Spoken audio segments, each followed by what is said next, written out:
Tatlong robot ang nilikha ng ilang kabataang Pilipino para isali sa World Robotics Olympiad sa Indonesia. Ang mga robot na ito makakatulong daw sa pagsasaka. May report si Dano Tingkungko. Para sa isang bansa na maraming magsasaka tulad ng Pilipinas, hiyas nang maituturing ang Banawe Rice Terraces sa Ifugao sa taglay nitong ganda at sa pambihirang sistema rito ng pagsasaka. Pero gaya ng ilang bahagi ng Banawe Rice Terraces, tila gumuguho na rin ang interes ng kasalukuyang henerasyong ituloy ang tradisyon ng pagsasakang sinimula ng ating mga ninuno. Dahil sa mga youth ngayon na we're in, they are mainly engaged sa mga gadgets.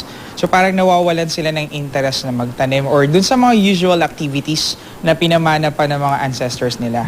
Ang Hagdang-Hagdang Palayan ang nagsilbing inspirasyon ng mga estudyante ng Dr. Yangas Colleges High School sa Bocaue, Bulacan na isa ring bayan ng mga magsasaka na buuin ang mga robot na itong layong hindi lang padaliin ang proseso ng pagsasaka, kundi gawin pa itong masaya. Hango ang tatlong robot sa tatlong Diyos ng pagsasaka ng mga Ifugao tulad ng ProGrow na halaw sa Diyos ng magandang ani na si Wigan. Pag masyado naman po kasing matubig po yung lupa, may possibility po siya na lumambot. So, yun, matanggal po yung nutrients, yung ganon-ganon. So, malulunod po yung mga plants. Tapos, kung masyado naman po siyang wala naman pong may rin po siya, yung magka-crack po yung lupa. Ang Protec, halaw kay Bulul, ang nilalang na bantay ng Hagdang-Hagdang Palayan. Meron po siyang kamay na robotic hand po na kumukuha ng sample ng rice grain. Kung nagko-control po sa kanya, pwede na pong tingnan yung palay kung pwede na pong i-harvest. Meron din itong anemometer pang alerto sa mga magsasaka kung kailan nila dapat hanguin ang kanilang palay.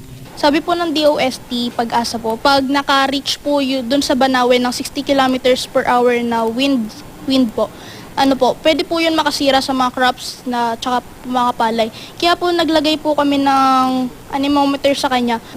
At ang ProTrek na hango naman sa pakising, ang tradisyonal na tampitin ng mga Ifugao. Makikita nyo po dito, all things po na needed ng navigators po. And So, po, may for example po, payong po, headlight po, tapos may Tools. switch knife.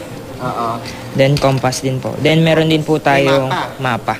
Ang tatlong robot na ito kumokonekta sa isang control center. Kasama rin ito ang isang interactive na librong binansagang basyang na nagkukwento ng kasaysayan ng Hagdang-Hagdang Palayan at kung paano ito lubusang mapoprotektahan. Ang mga robot na ito ang kakatawan sa bansa sa World Robotics Olympiad sa Jakarta, Indonesia sa Nobyembre. Pero ang mas mahalaga raw para sa grupo, maihatid sa publiko ang kahalagahan ng pagsasaka. Dano Tingkungko, GMA News.